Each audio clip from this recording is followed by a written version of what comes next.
வணக்கம் மக்களே. நம்ம கார்த்திக் கதையில் பிப்ரவரி 3 என்ன நடக்க போகுது அப்படிங்கிறத பற்றி தாங்க இந்த வீடியோவில் இப்போ நம்ம பார்க்க போகிறோம். இந்த வீடியோவுக்கு மறக்காமல் லைக் பண்ணிக்கோங்க. நீங்கள் லைக் பண்ணுறது தான் எங்களுக்கு அடுத்த வீடியோ போடுறதுக்கு ரொம்பவே இன்ட்ரெஸ்டிங்காக இருக்கும். ஸோ மறக்காமல் லைக் பண்ணிவிட்டு இந்த வீடியோவை பாருங்கள்.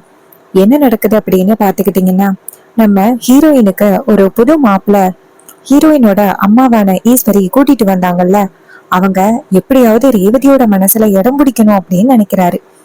அந்த ஆள் கூட ஒருத்தர் வந்திருந்தாருல, அவரு அந்த டூப்ளிகேட் ஹீரோ கிட்ட என்ன சொல்றாங்கன்னா, இங்க பாருப்பா, நீ இதே மாதிரி இருந்தீன்னா ரேவதியோட மனசுல இடம் பிடிக்கிறதுக்கு வாய்ப்பே இல்லை. நீ என்னைக்கு ரேவதியோட மனசுல இடம் பிடிப்ப? இங்க பாரு, நான் ஒரு சீனை கிரியேட் பண்றேன், அந்த சீனை உனக்கு சாதகமா பயன்படுத்திக்க அப்படின்னு சொல்ல, அவரும் சரி சரி என்ன பிளான் அப்படின்னு சொன்னதும் அவரு சொல்றாரு, இங்க பாரு, ரேவதி இப்ப மாடியில இருக்கா. அவ மாடியில துணி காய போட்டிருந்தா, அதை எடுக்கிறதுக்காக போயிருக்கா. போனவ எப்படியும் கீழே இறங்கி வந்துதான் ஆகணும். நான் என்ன பண்றேன்னா, மாடிப்படிக்கு கீழே எண்ணெயை கொட்டி வைக்கிறேன். ரேவதி எப்படியும் அதுல காலை வைப்பா. அதுல காலை வைக்கும் பொழுது அவ டக்குன்னு வலிக்கு விழுவா. அப்படி வலிக்கு விழ போகும் பொழுது நீ போயிட்டு அவளை தாங்கி பிடிக்கணும். இதான் சீனே. அப்படி நீ தாங்கி பிடிச்சிட்டேன்னு வச்சுக்கேன், அதுக்கப்புறம் உங்க 2 பேருக்குள்ள காதல் உண்டாகிரும். ஓகேவா அப்படின்னு சொன்னதும் அவரு ரொம்ப சந்தோஷப்பட்டு ஓகே ஓகே அப்படியே பண்ணிடலாம், சரி சரி சீக்கிரம் பிளான் எக்ஸிக்யூட் பண்ணு, ரேவதி இப்ப கீழே இறங்கி வந்துருவா. இதை கேட்டதும் அவரு சரி சரி அப்படின்னு சொல்லிட்டு கிச்சன்ல இருந்து எண்ணெய் எடுத்துட்டு வராரு. எடுத்துட்டு வந்து மாடி வரைக்கும் கீழே கொட்டுறாங்க. இன்னொரு பக்கம் இது எல்லாத்துக்கும் நம்ம ஹீரோ வீட்டுல இல்ல அப்படின்னு நினைச்சுதான் இப்படி பண்றாங்க. நம்ம ஹீரோ என்ன பண்றாருன்னா, கரெக்டா காரை நிப்பாட்டிட்டு வீட்டுக்குள்ள வராரு. இன்னொரு பக்கம் ரேவதி போயிட்டு மாடியில இருந்து இறங்கி வராங்க. அப்போ மாடிப்படிக்கு கீழே எண்ணெய் கொட்டி கிடக்கு. அந்த டூப்ளிகேட் ஹீரோ எப்படியாவது ரேவதியை தாங்கி பிடிக்கணும் அப்படின்னு காத்துக்கிட்டு இருக்கும் பொழுது ரேவதி இங்கேருந்து இறங்கி எண்ணெயில காலு வைக்க போக நம்ம ஹீரோ அதை பாத்துறாரு. பார்த்ததும் ரேவதி அப்படின்ட்டு சத்தம் போடுறாரு. சத்தம் போட்டு ஓடி வந்து தாங்கி பிடிக்கிறாரு. இத வந்து அந்த டூப்ளிகேட் ஹீரோ பார்த்துட்டு செம்ம ஷாக் ஆகுறாரு. யோ, என்னையா நடக்குதுங்க அப்படின்னு. அப்ப ரேவதியும் நம்ம ஹீரோவும் வந்துட்டு செம்ம சூப்பரா கியூட்டா நின்றுட்டு இருக்காங்க. இத பார்த்துட்டு அந்த டூப்ளிகேட் ஹீரோக்கு செம்ம காண்டு. யோ, நான் போட்ட பிளான்யா இது அப்படின்னு. அப்ப ஹீரோ ரேவதிய இந்த பக்கமா நிக்க வச்சுட்டு, யாரு இந்த இடத்துல எண்ணெய கொட்டினது அப்படின்னு சொல்ல, அப்ப அந்த ஹீரோ கூட வந்தவர் சொல்றாரு, இவன் தான் இப்படி பண்ணான் ரேவதிய தாங்கி பிடிக்கிறதுக்காக. இதை கேட்டதும் ரேவதி செம்ம டென்ஷன் ஆகி அந்த ஆளை பலார்னு ஒங்கி ஒரு அற விடுறாங்க. யோ, என்ன வேலை பண்ணி வச்சிருக்க அப்படின்னு. அதுக்கு அவர் சொல்றாரு, இங்க பாரு ரேவதி, நான் போட்ட பிளான்ல உன் புருஷன் இடையில வருவான் அப்படின்னு நான் நினைச்சு பார்க்கல. அப்ப ரேவதி சொல்றாங்க, இங்க பாரு, நீ போட்ட பிளான் எனக்கு சாதகமா ஆயிருச்சு, அதை நினைச்சு பார்த்தா எனக்கு ரொம்ப சந்தோஷமா தான் இருக்கு. இதுக்கப்புறம் இந்த மாதிரி ஏதாவது முட்டாள்தனமான வேலை பண்ணணும் அப்படின்னு ஏதாவது முயற்சி பண்ணேன்னு வச்சுக்கேங்க, அதுக்கப்புறம் நான் உன்னை சும்மா விட மாட்டேன் அப்படின்னு சொல்ல, அதுக்கு அவரு ரேவதியை பார்த்து சாரி ரேவதி அப்படின்னு சொல்ல, அப்ப நம்ம ஹீரோ நேரா ரேவதி கிட்ட நீ போ, நான் பாத்துக்கிறேன் அப்படின்னு சொல்ல, ரேவதி அந்த இடத்துல இருந்து போறாங்க. ரேவதி போனதும் நம்ம ஹீரோ என்ன பண்றாருன்னா, நேரா அந்த ஆளை பார்த்து யோ, என்ன வேலை பண்ணிருக்க அப்படின்னு சொல்ல, அதுக்கு அவர் சொல்றாரு, இங்க பாருப்பா, அதான் அத்தைக்கே உன்னை சுத்தமா பிடிக்கவே இல்லை. உங்க 2 பேருக்கும் எப்படியும் 6 மாதத்துல விவாகரத்து ஆகிரும் அப்படின்னு கேள்விப்பட்டேன். அப்புறம் எதுக்கு, அதனாலதான் நான் இடையில வந்தேன். அத்தைக்கு என்ன ரொம்ப பிடிச்சிருக்கு. சோ உன்னைய ரொம்ப பிடிக்கவே இல்லை.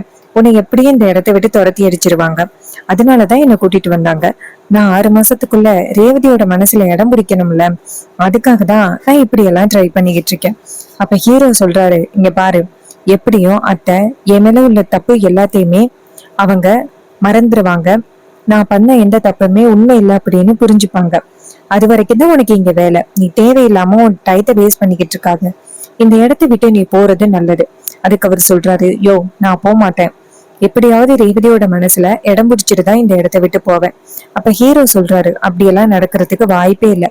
நீ இந்த இடத்த விட்டு போறதுதான் உனக்கும் நல்லது, உன் குடும்பத்துக்கும் நல்லது. இதை கேட்டதும் அவரு அப்படியே முறைக்கிறாரு. அப்ப மயில அந்த இடத்துக்கு வராரு. வந்துட்டு சகல என்னாச்சு அப்படின்னு சொல்ல, ஹீரோ நடந்தது சொல்றாரு.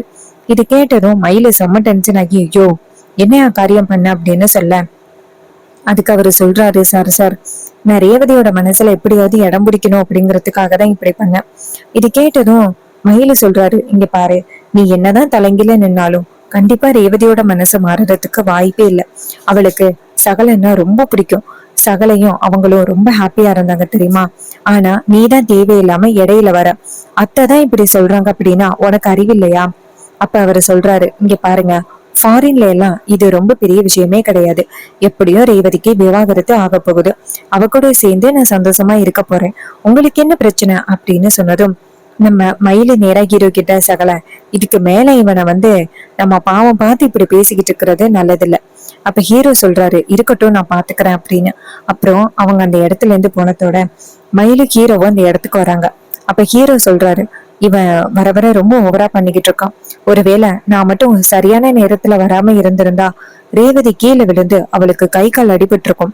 இவனுங்க ஏன் தான் இப்படி பண்றானுங்கன்னு தெரியல. மயில சொல்றாரு, சகல, ரேவதிக்கு அப்படி ஒரு பிளான் போட்டானுங்களா? அவனுங்களுக்கு நம்ம ஒரு பிளான் பண்ணுவோம். அவனுங்களை இந்த இடத்துல இருந்து துண்ட காணும் துணிய காணும்னு ஓட விடணும். அதுக்கு நான் பிளான் பண்றேன் அப்படின்னு சொன்னதும் ஹீரோவும் சரி அப்படின்னு சொல்றாரு. அதுக்கப்புறம் ரேவதியை காமிக்கிறாங்க.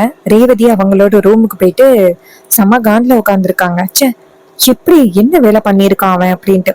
ஹீரோ நேரா ரேவதி கிட்ட போயிட்டு என்னாச்சு அப்படின்னு சொல்லி கேட்க, ரேவதி சொல்றாங்க, பாத்தீங்களா அவன் என்ன காரியம் பண்ண மாட்டான் அப்படின்னு. அதுக்கு ஹீரோ சொல்றாரு, அதான் நான் வந்துட்டேன்னு. ரேவதி சொல்றாங்க, இல்ல, நீங்க மட்டும் சரியான நேரத்துல வராம இருந்திருந்தா அங்க என்ன நடந்திருக்கும்? அவனுக்கு எவ்வளவு தைரியம் இருந்தா இப்படி பண்ணிருப்பான். இது எல்லாமே அம்மா கொடுக்கற தைரியம். அம்மா ஏன் தான் இப்படி பண்றாங்கன்னு தெரியல. எனக்கு உங்களை ரொம்ப பிடிச்சிருக்கு அப்படின்னு அம்மாவுக்கு தெரியும். உங்களை தவிர்த்து நான் வேற யாரையும் கல்யாணம் பண்ணிக்க மாட்டேன் அப்படின்னு கூட தெரியும். அப்படி தெரிஞ்சும் அம்மா எதுக்காக இப்படி பண்றாங்க அப்படின்னு. அப்ப ஹீரோ சொல்றாரு, இங்க பாரு ரேவதி, நீ கவலைப்படாத. அத்தை கூடிய சீக்கிரம் என் மேல எந்த தப்பும் இல்லை அப்படின்னு புரிஞ்சுப்பாங்க. நம்ம ரெண்டு பேரும் சேர்ந்து வாழ்றதுக்கு அனுமதியும் கொடுப்பாங்க. அப்ப ரேவதி சொல்றாங்க, ஆமாங்க, நேத்து நீங்க அம்மாவோட மானத்தை காப்பாத்தினீங்கல்ல, அப்ப அம்மா ரொம்ப மனசுக்குள்ள சந்தோஷப்பட்டாங்க தெரியுமா. ஒரு பக்கம் அவங்களுக்கு குற்ற உணர்ச்சியும் இருந்துச்சு. உங்களை எந்த விதத்திலயும் எதிர்த்து பேசல. சித்தி போயிட்டு அம்மா கிட்ட பலதையும் சொன்னாங்க. இது நீங்க தான் இந்த மாதிரி பிளான் பண்ணீங்க அப்படின்னு எல்லாத்தையுமே சொன்னாங்க. ஆனா அம்மா கொஞ்சம் கூட அது எதையுமே பெரிய விஷயமா எடுத்துக்கவே இல்லை. ஏன்னா அந்த அளவுக்கு உங்க மேல அம்மாவுக்கு நம்பிக்கை வந்துருச்சு. இனிமே நீங்க எதுக்கும் கவலைப்பட வேணாம். இப்படியே படிப்படியா அம்மாவோட குணமும் மாறிடும். அம்மா கண்டிப்பா உங்க கூட என்ன சேர்த்து வைப்பாங்க. அது கூடிய சீக்கிரம் நடக்க போகுது அப்படின்னு சொல்ல, அப்ப ஹீரோ சொல்றாரு, ஆமா கண்டிப்பா நடக்கும்.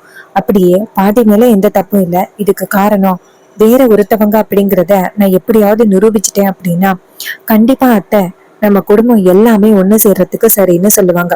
இது எப்ப நடக்க போகுது அப்படின்னு தான் புரியல. அப்ப ரேவதி சொல்றாங்க, அதெல்லாம் சீக்கிரம் நடக்கும், நீங்க கவலைப்படாதீங்க, தைரியமா இருங்க அப்படின்னு சொல்லிட்டு ஹீரோயின் சொல்றாங்க. சொல்லிட்டு, இப்ப வீட்டுக்கு வந்திருக்கானே அவனை பத்தி சொல்லுங்க. அவனால எனக்கு பல பிரச்சனை ஆகுது.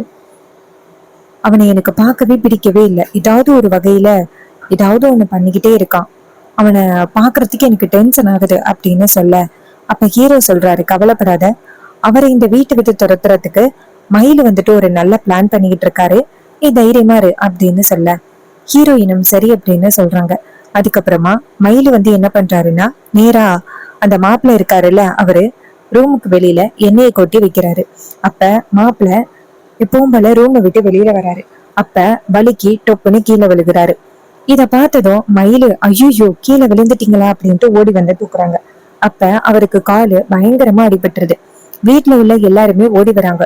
என்ன சத்தம் அப்படின்ட்டு ஓடி பார்த்தா அவரு கீழே விழுந்து கிடக்குறாரு.